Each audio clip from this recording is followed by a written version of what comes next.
구약성서 320쪽 여호수아 1장 12절로 15절 첫 번째 본문입니다.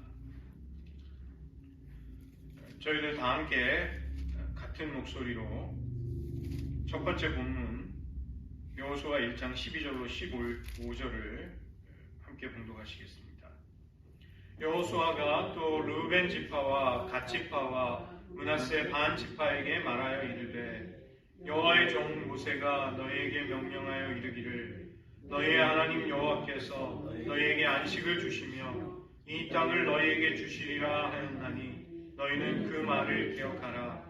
너희의 처자와 가축은 모세가 너희에게 준 요단 이쪽 땅에 머무르려니와 너희 모든 용사들은 무장하고 너희의 형제보다 앞서 건너가서 그들을 돕되 여호와께서 너희를 안식하게 하신 것 같이 너희의 형제도 안식하며 그들도 너희의 하나님 여호와께서 주시는 그 땅을 차지하기까지 하라. 그리고 너희는 너희 소유지 곧 여호와의 종 모세가 너희에게 준 요단 이쪽 해돋는 곳으로 돌아와서 그것을 차지할지니라. 두 번째 본문입니다. 여호수아 2장 8절부터 21절까지를 저와 여러분이 번갈아서 교독하시겠습니다. 2장 8절부터 21절을 교독합니다. 또 그들이 눕기 전에 라합이 지붕에 올라가서 그들에게 이르러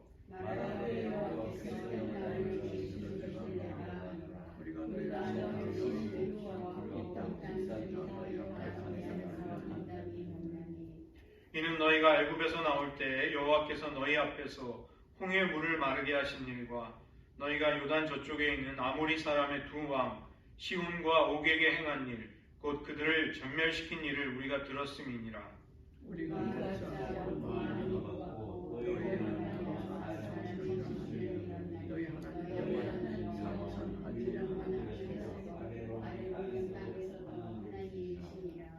그러므로 이제 청하노니 내가 너희를 선대하였은즉 너희도 내 아버지의 집을 선대하도록 여호와로 내게 맹세하고 내게 증표를 내라. 그리고 너희가 부모와 나의 남의 형제와 그들에게 속한 모든 사람을 살려주어 우리 목숨을 죽음에서 구원하느라. 그 사람들이 그에게 이르되 네가 우리의 이의를 누설하지 아니하면 우리의 목숨으로 너희를 대신할 것이요 여호와께서 우리에게 이 땅을 주실 때에는 인자하고 진실하게 너를 대우하리라.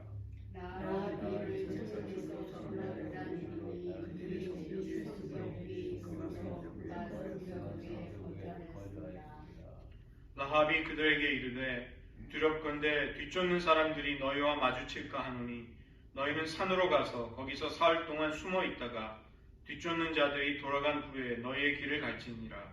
두 사람들이 이르되 내가 오늘 모세에게서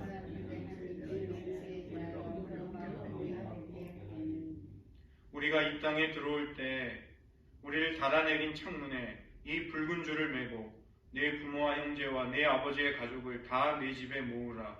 누구든지 내 집으로 나가서 걸어가면 그 피가 우리 겉에 돌아갈 것이요 우리는 허물이 없으리라. 누구든지 너와 함께 누가 손을 대하되 그 피는 우리의 머리로 돌아오느니라.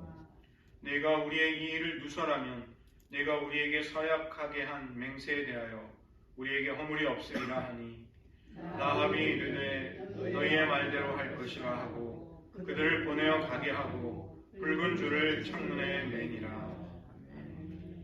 기도하시겠습니다.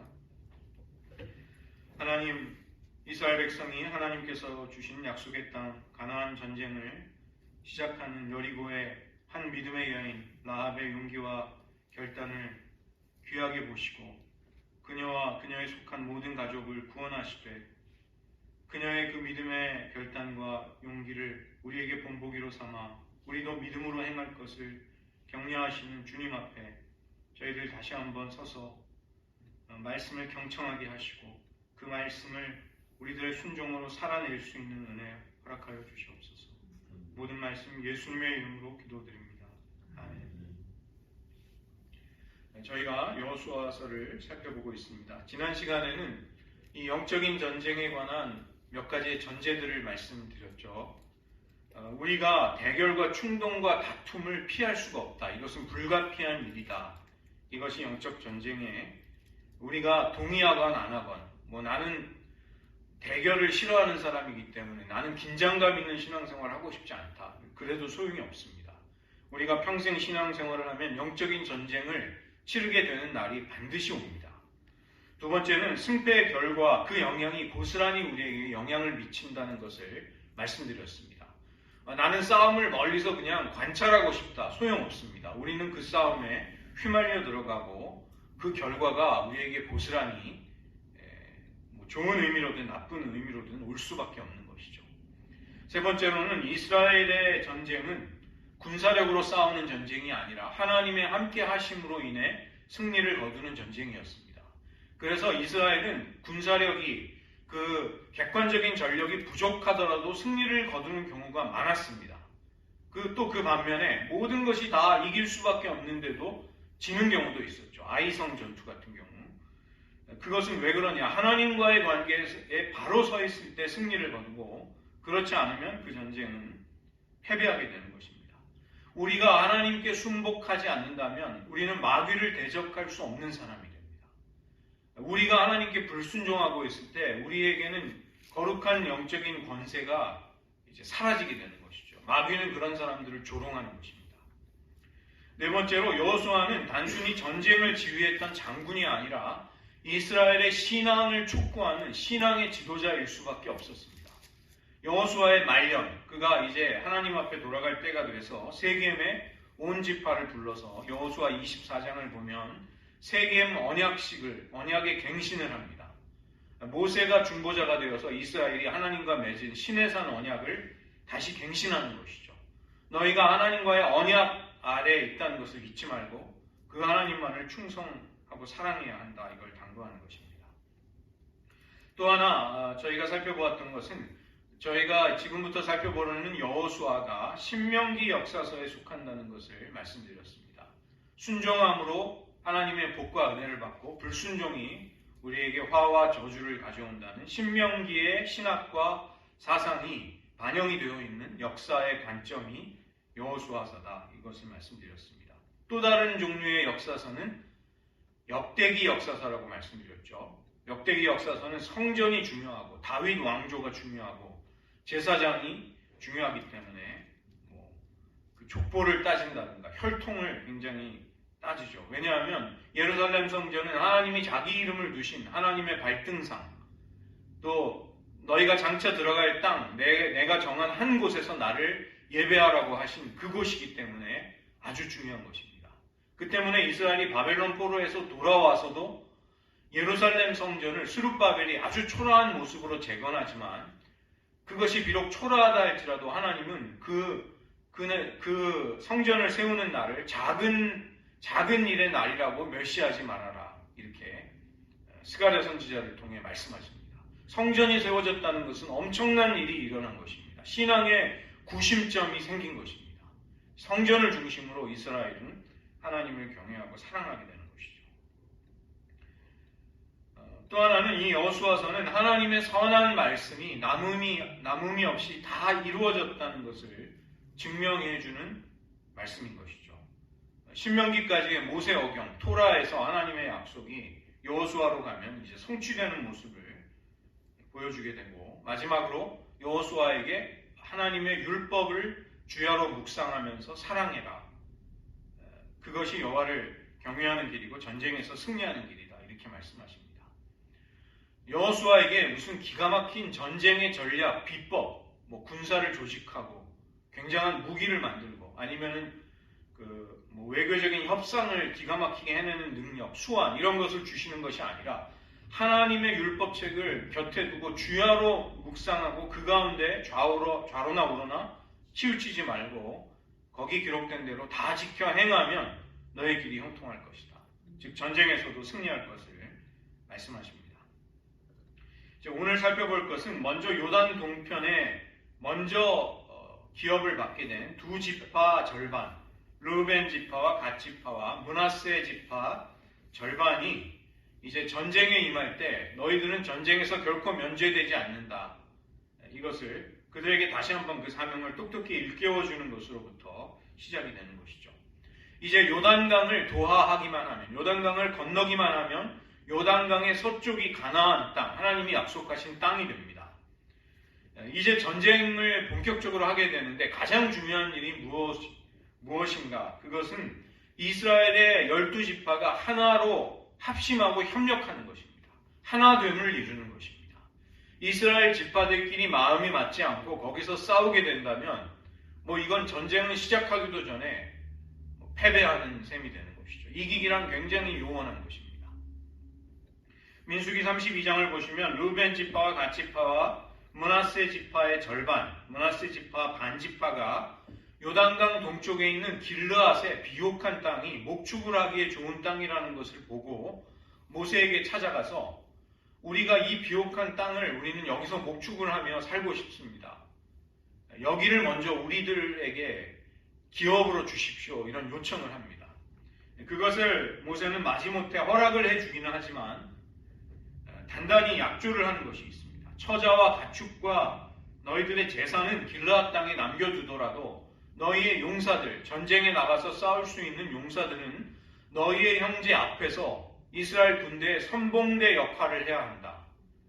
너희들은 결코 전쟁에서 열애되거나 제외될 수 없다. 이렇게 그것을 단단하게 약속을 시킵니다.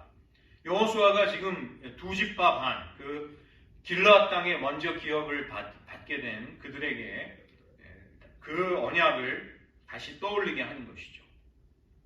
요단강 서편에서의 가나안 전쟁이 완수된 이후에 동쪽에 있는 가족들에게로 돌아가서 그 땅에 대한 소유권을 누리면서 축복을 누리며 가족들과 행복하게 살 수 있는 것은 전쟁이 모두 끝난 후라는 것입니다. 그래서 두 지파 절반은 모세에 이어서 새롭게 세워진 여호수아에게 범사에 모세에게 순종한 것처럼 우리가 당신을 따르겠나이다. 이렇게 충성을 다시 한번 서약하는 것이죠.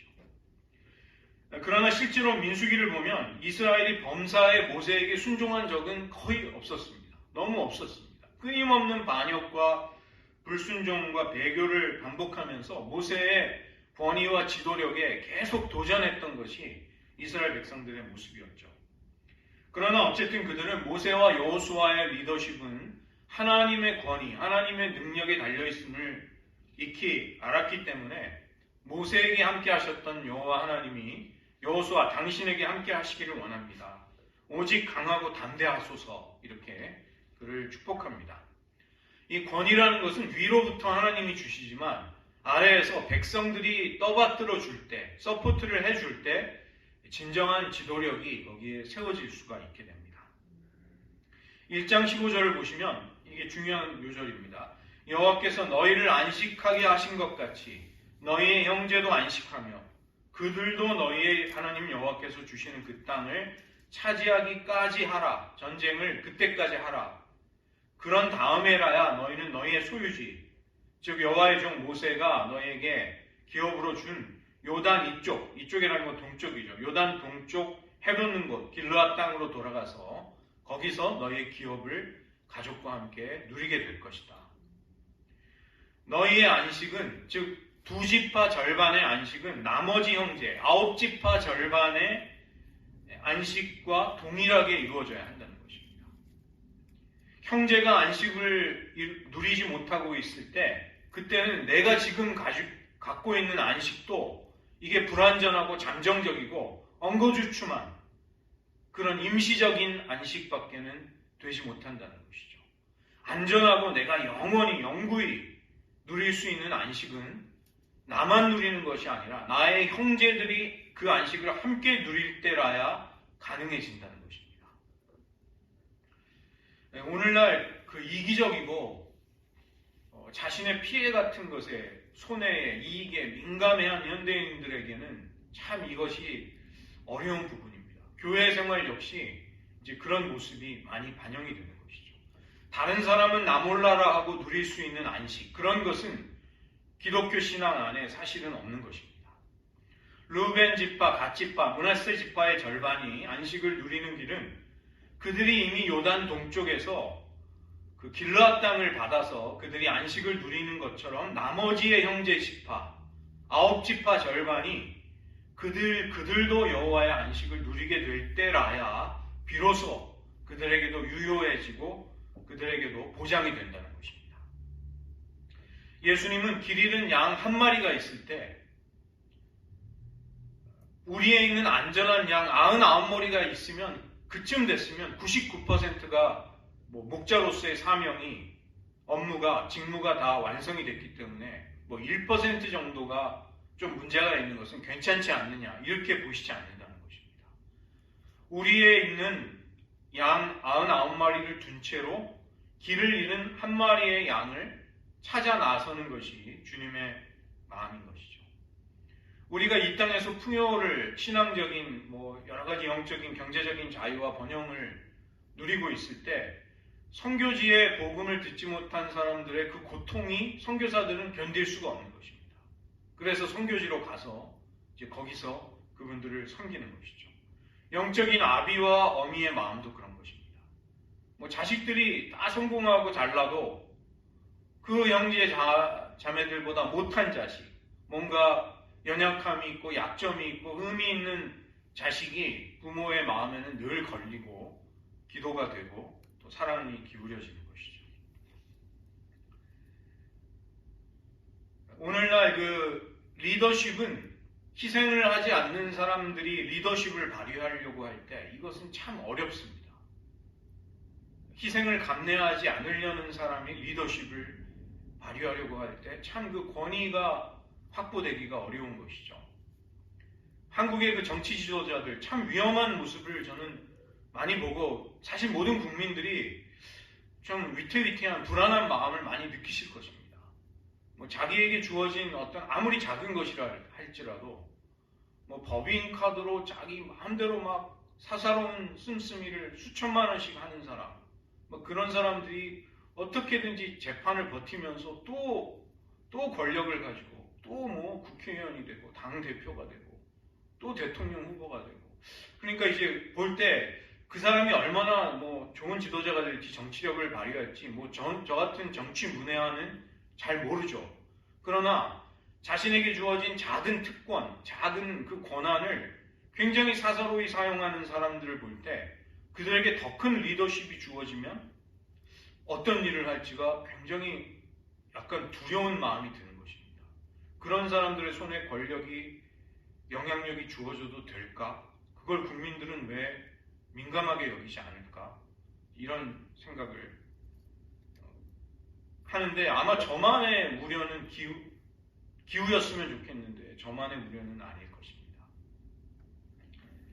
어쨌든 이 2지파 절반이 우리만 안식을 누리겠다고 할 때 이 가나안 정복 전쟁은 수행될 수가 없습니다.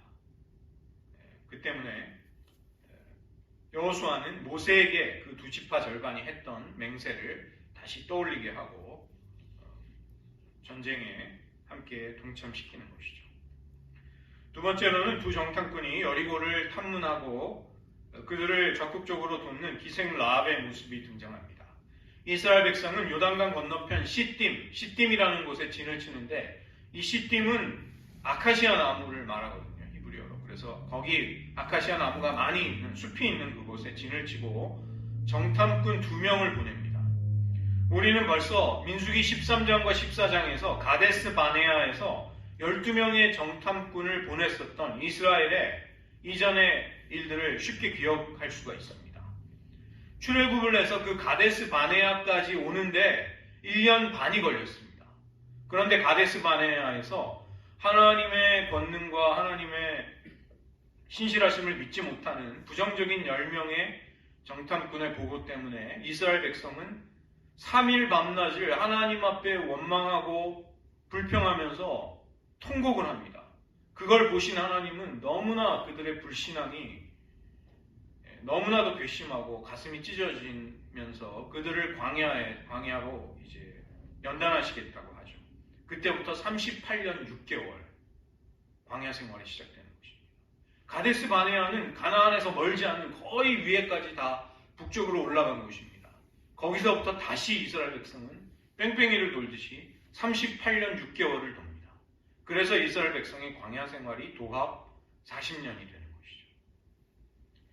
이스라엘은 바로 이런 그들의 그 부끄러웠던 그 이전의 모습과 달라질 수 있을까? 얼마나 달라졌을까? 두 정탐꾼은 외부의 사람들도 쉽게 이렇게 눈에 띄지 않고 스며들어가고 주목받지 않을 수 있는 기생 라합의 집으로 먼저 갑니다. 이 기생이라는 히브리어가 조나인데 조나는 뭐 달리 해석할 여지가 없이 창녀, prostitute, 창녀를 말합니다. 그러나 성경은 라합의 직업, 그녀의 사회적인 신분을 아무 문제 삼지 않습니다. 그녀가 이후에 보여주는 믿음과 용기와 결단이 너무나 뛰어나기 때문이죠.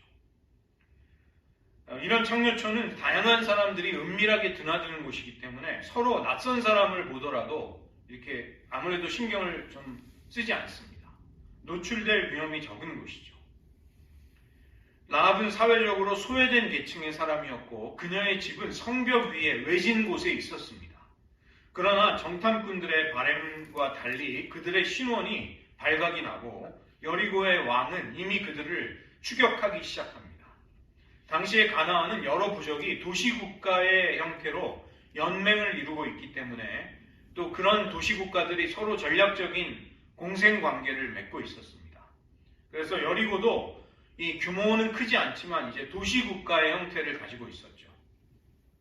성경에 기록이 되어 있지는 않지만 이스라엘이 보낸 이 두 정탐꾼은 라합과 모종의 대화 그리고 거래와 협상을 했을 것입니다. 그들은 라합을 설득하는데 아마도 성공했을 것입니다. 우리는 그런 것을 충분히 추정해 볼 수 있죠. 라합은 두 정탐꾼을 지붕에서 말리는 3대 뒤에다가 숨겨줍니다. 라합은 거짓말을 통해 추적자들을 따돌리고 두 사람의 안전을 지켜냅니다. 이 라합의 말만 믿고 그 추격대들은 요단 나루터까지 두 정탐꾼을 수색하지만 그들의 어떤 흔적도 발견할 수 없게 되었습니다. 라합은 어쨌든 거짓말을 한 것입니다. 이 상황윤리 같은 데서는 화이트 라이, 하얀 거짓말이라고 하죠. 이런 문제가 이제 어쨌든 라합도 거짓말을 한 것이죠. 그러나 이 거짓말이 똑같지는 않은 것입니다. 예를 들면 전쟁터에서 적들과 싸우는 상황에 나의 생명과 안전을 지키기 위해서 살인이 일어나게 되면 그것은 누군가를 사사로이 죽이는 살인과는 구별될 수밖에 없습니다. 라합이 거짓말을 한 것은 맞지만 두 정탐꾼의 생명을 살려내기 위한 거짓말을 한 것이죠. 나치 독일 히틀러 치하에서 히틀러 암살 계획에 동참한 사람들이 있었습니다. 프로젝트 발키리라는 이름의 그 계획이 나중에 발각이 됐는데 거기에 디트리히 본 회퍼라는 독일의 천재적인 신학자, 굉장히 전도가 유망한 그분이 이제 거기에 연루되어 있다는 게 발각이 나서 정말 안타깝게도 이분이 1945년 4월 9일 39세의 젊은 나이로 형장의 이슬로 처형을 당합니다. 그리고 독일은 그로부터 불과 한 달이 채 못 되는 28일이 지나서 1945년 5월 7일 날 서방연합군에 무조건 항복을 선언합니다. 28일만 더 살아있었으면 이 디트리히 본헤퍼 목사님은 아마 오래 살면서 많은 신학계에 굉장히 중요한 공헌을 했을 만한 그런 뛰어난 신학자였는데 이분이 안타깝게 희생당했죠. 이분이 했던 이야기가 있습니다. 많은 승객이 탄 버스를 미치광이가 몰고 있다면 그 버스 운전사를 운전석에서 끌어내는 것이 맞지 않는가? 당연히 끌어내려고 하지 않겠는가? 이 본헤퍼 목사님은 히틀러에 대한 불복종을 선언한 바르멘 선언 그리고 고백교회 운동에 투신했던 것이 그런 이유였습니다. 하나님의 심판이 곧 임하고 있는데도 불순종하면서 회개하지 않는 도성과 함께 망해버리지 않겠다는 라합의 결단과 행동이 성경에 기록이 되어 있고 그녀의 믿음은 칭찬을 받고 있습니다. 세 번째로 라합의 믿음과 결단 그리고 용기 있는 행동이 두드러지게 2장 8절부터 21절에 나오죠. 여리고성의 수색대를 따돌린 라합은 옥상으로 올라가서 숨어있는 정탐꾼들에게 상황을 알려줍니다. 그리고 이제 자기가 정치적이고 종교적으로 망명을 하고 싶다는 이유를 밝힙니다. 라합은 이미 여호와 하나님께서 그의 백성 이스라엘을 통해 가나안으로 가까이 오면서 행하신 일들을 익히 들어서 잘 알고 있었습니다. 출애굽을 통해서 10가지의 권능을 그 땅에서 행하셨던 일, 홍해를 갈라버리셨던 기적, 또 요단강 동쪽에 아모리 민족의 두 왕 시혼과 옥을 전멸시켜버린 일을 통해서 가나안 민족들의 마음이 물처럼 녹아내렸다고 고백하고 있는 것이죠. 1장 11절을 보시면 그녀가 결정적인 신앙 고백을 어떻게 하는지가 2장 11절입니다. 거기 나와 있습니다. 2장 11절. 그녀는 하나님이 참 신이신 것을 알고 있었습니다. 너희의 하나님 여호와는 위로는 하늘에서 아래로는 땅에서도 하나님이시니라. 그녀는 이스라엘의 하나님이 상천하지에 유일하고 진정한 참된 신이라는 사실을 똑똑히 깨닫고 있었고 그 사실을 고백하고 있습니다.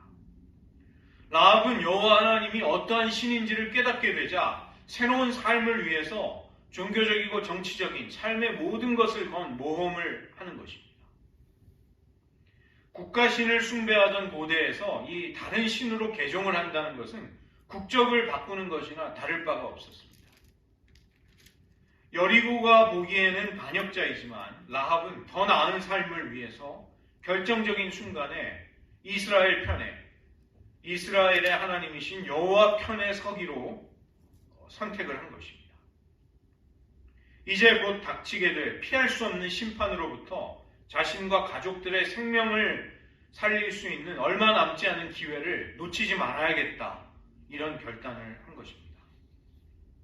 게다가 그녀의 동기는 이기적인 것이 아니라 가족과 친족들 모두의 생명을 살리려는 공동체적인 목표가 있었던 것이죠.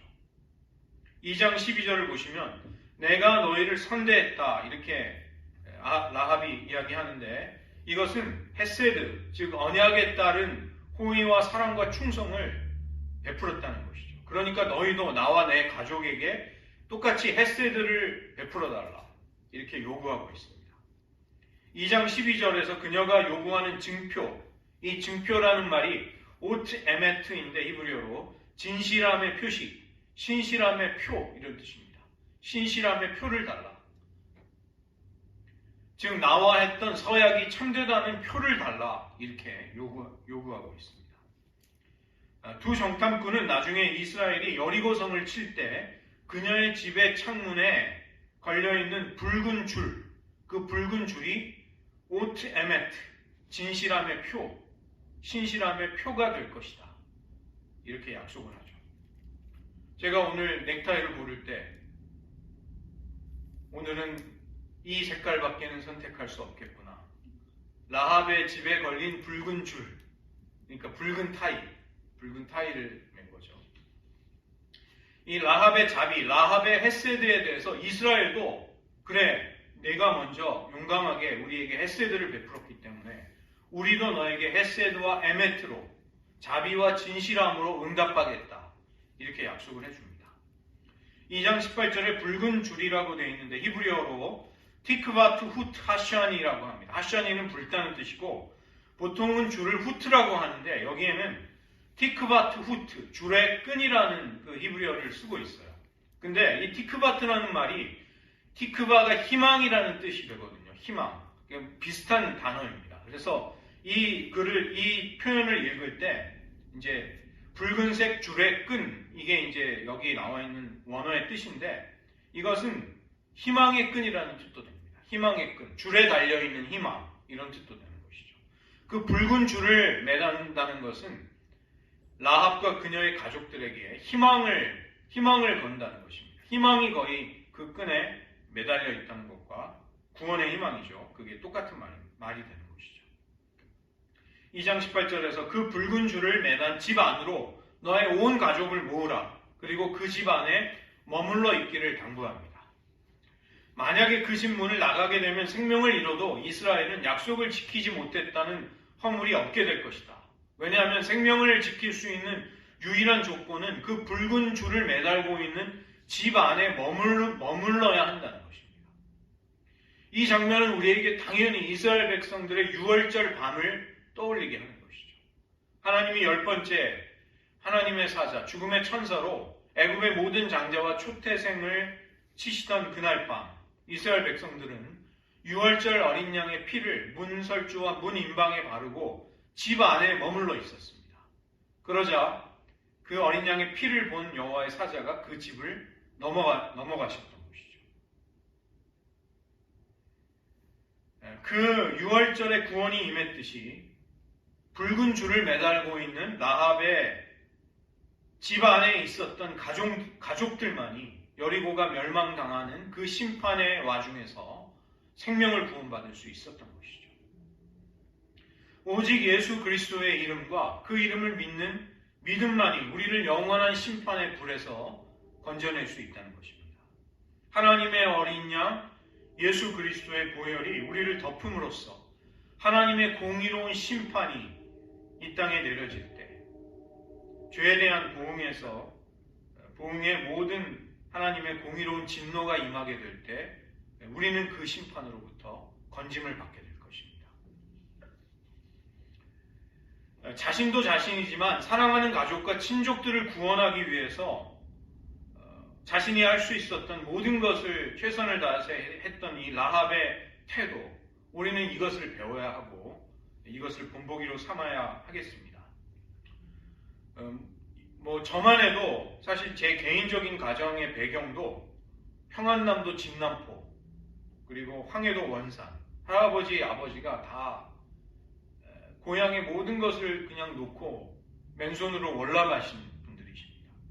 그래서 이제 제가 자라면서 북한 동포들이 굶어 죽고 있다, 사람을 삶아 먹었다, 막 그런 끔찍한 소식이 들리면 마음이 정말 불편하더라고요.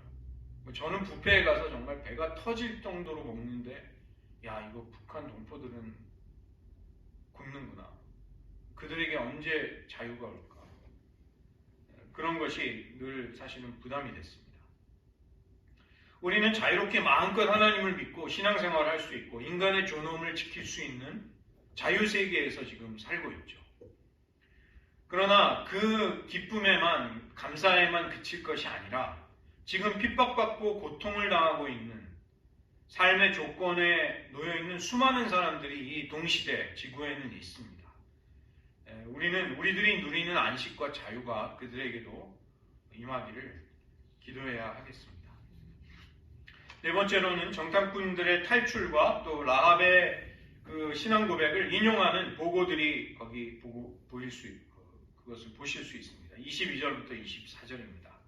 라합 덕분에 무사히 탈출한 정탐꾼들은 이제 자신이 겪은 일을 여호수아에게 보고하는데 2장 24절에 라합의 말을 인용하면서 보고하는 것이 거기 나옵니다. 2장 9절을 보시면 라합이 여호와께서 이 땅을 너희에게 주신 줄을 내가 아노라. 이게 라합의 고백이었죠. 그런데 2장 24절에서 두 정탐꾼은 진실로 여호와께서 그 온 땅을 우리에게 주셨으므로, 이건 이제 라합의 신앙 고백이 이 두 정탐꾼의 보고에 그대로 인용이 되고 있다는 것을 볼 수 있죠. 그 땅의 모든 주민이 우리 앞에서 간담이 높더이다. 이것도 라합이 해준 말이었습니다. 여호수아와 온 이스라엘은 두 정탐꾼의 보고를 통해 큰 용기와 격려를 받을 수 있었습니다.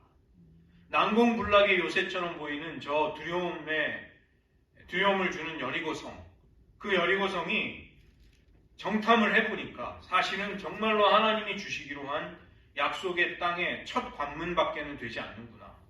그 땅의 주민들은 벌써 마음이 두려움으로 물처럼 녹아 있다는 것을 확신할 수 있었죠. 그 확신에 찬 목소리가 라합의 신앙 고백에서 이스라엘에게로 전달이 될 수 있었던 것입니다. 이 시간 저희들 말씀을 의지하면서 몇 가지 기도하기를 원합니다. 우리는 먼저 새로운 지도자 여호수아가 세워졌지만 그 지도자를 중심으로 온 백성이 한데 마음을 모으는 일이 필요하다는 것을 볼 수 있습니다. 여호수아는 관리들에게 요단강을 건너 가나안 땅으로 들어가 전쟁에 출전할 채비를 하라고 공포를 합니다. 그러려면 온 지파가 합심 단결해야 하는 것이 전제이죠. 이미 요단강 동쪽 비옥한 길르앗 땅을 기업으로 얻은 두 지파 절반이 있었습니다. 르우벤 지파, 갓 지파, 므낫세 반 지파였습니다. 그러나 이들이 만약 전쟁을 회피하고 대열에서 이탈해버린다면 가나안 전쟁은 시작을 하기도 전에 실패하게 됩니다. 여호수아는 두 지파 절반을 불러서 민수기 32장에서 그들이 모세 앞에 여호와 앞에 맹세했듯이 이제 너희들도 형제들이 안식을 얻을 때까지 군대에 앞장서서 싸우며 다른 지파들을 도우라, 너희의 형제들을 도우라고 명령하고 있습니다. 저희들 기도하기를 원하는 것은 우리의 가정, 우리의 가족들이 한 마음을 이루게 하소서. 또 우리 교회가 한 마음으로 서로 협력하게 하소서. 우리의 나라와 민족이 분열과 싸움을, 상쟁을 그치고 하나가 되어서 위태로운 안보의 위기 속에서 살 길을 찾으며 하나님만을 붙들기를 이 시간 기도하기 원합니다.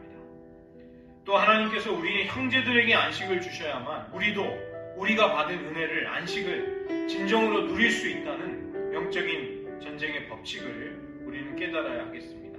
우리에게도 결단이 필요하죠. 내가 은혜를 받았다면 은혜를 받은 사람이 먼저 형제들보다 앞장을 서는 것이 여호와의 전쟁을 수행하는 이스라엘의 모습이라는 것입니다. 이 시간 저희들 하나님 앞에 결단하며 하나님, 저희들에게 주신 은혜를 저희는 깨닫습니다. 기억합니다. 그렇다면 내가 지금 누리고 있는 이 기쁨과 안식을 형제들이 누릴 수 있도록 우리들도 그들을 돕게 하옵소서. 한 마음으로 우리가 싸울 수 있도록 우리의 가정, 교회, 또 국가, 나라에 하나됨이 있게 하소서. 함께 기도해 주시기 바랍니다. 하나님 아버지, 이 시간 저희들 먼저 기도하옵소서. 르우벤 지파, 갓 지파, 므낫세 지파 절반, 그들이 요단강 동편에서 먼저 얻은 기업을 통해 결국 전쟁에서 빠질 수 없었다는 사실을 떠올립니다. 하나님, 우리가 먼저 하나님의 은혜와 사랑을 누리고 있다면 그 안식을 아직도 얻지 못한 우리 곁에 있는, 우리 주변에 있는 사랑하는 이들이 안식을 얻기까지 우리가 믿음의 싸움을 결코 멈추지 말아야 함을 잊지 않게 도와주시옵소서. 하나님, 내가 평안을 누리고 내가 안정과 기쁨을 누린다고 해서 거기에 만족하는 사람들이 되지 않도록 은혜를 베풀어 주시옵소서. 하나님의 구원과 하나님의 사랑과 하나님의 치유와 자유가 필요한, 억압되어 있고 눌려있고 고통당하고 주눅들어 있는 우리 곁에 형제자매들 우리에게 있다면 우리가 그들도 하나님의 안식을 누리기까지 결코 멈추지 않고 믿음의 싸움을, 또 중보의 기도를, 섬김을 계속해 갈 수 있는 은혜 허락하여 주시옵소서. 하나님, 우리 가운데 희생하고 헌신하는 사람들이 리더가 되게 하시고 또 그들의 섬김이 진정 하나를 이루게 하는 주시옵소서.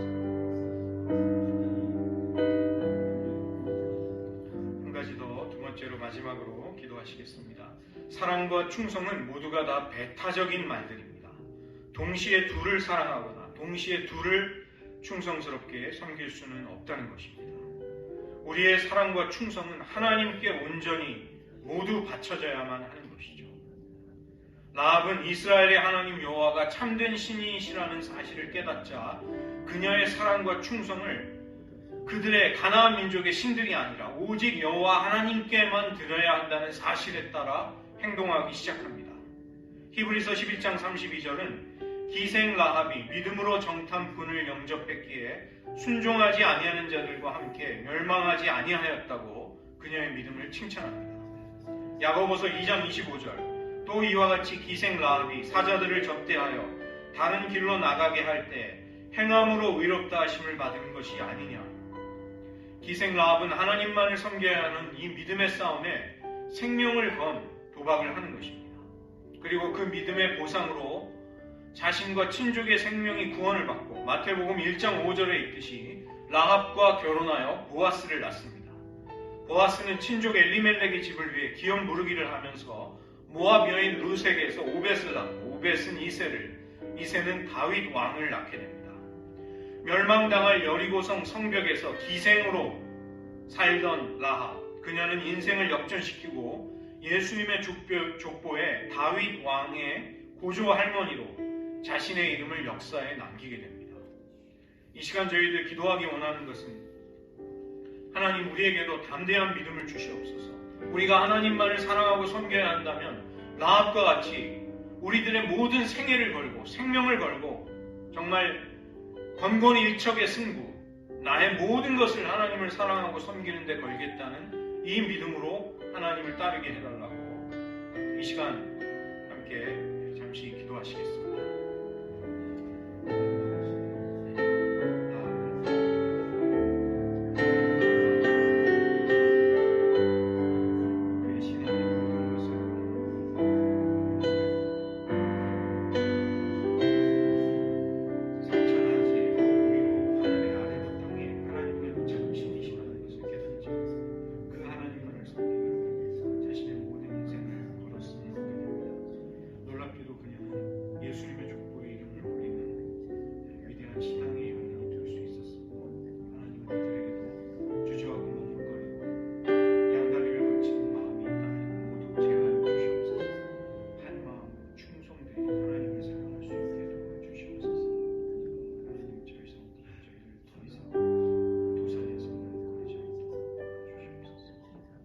기도하시겠습니다.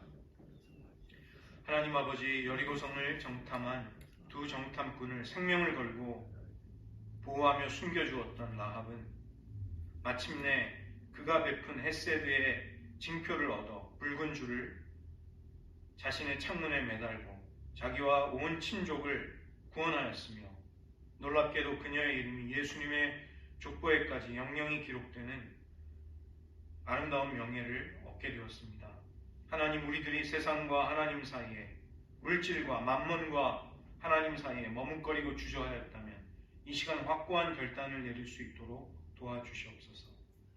하나님, 우리가 하나님만을 섬기고 우리의 생애 끝까지 하나님께 우리의 삶 전체를 걸고 충성되이 하나님을 따르는 삶이 되게 하시고, 우리의 마음이 주저하고 우리의 마음을 분열되게 하고 또 우리의 마음을 끊임없이 혼란케 했던 미혹이 있었다면, 우리의 연약함들이 있었다면 주님 그것을 믿음으로 극복하게 하시고, 하나님만을 따르고 섬기는 이에게 비록 어려움이 따르고 손해가 따른다 할지라도 그 마지막이 하나님의 칭찬과 영광을 얻는 아름다운 자리에 마침내 이르게 된다는 사실을 확신하면서 우리들도 믿음의 여인 라합의 길을 뒤따라갈 수 있는 용기를 더하여 주시옵소서.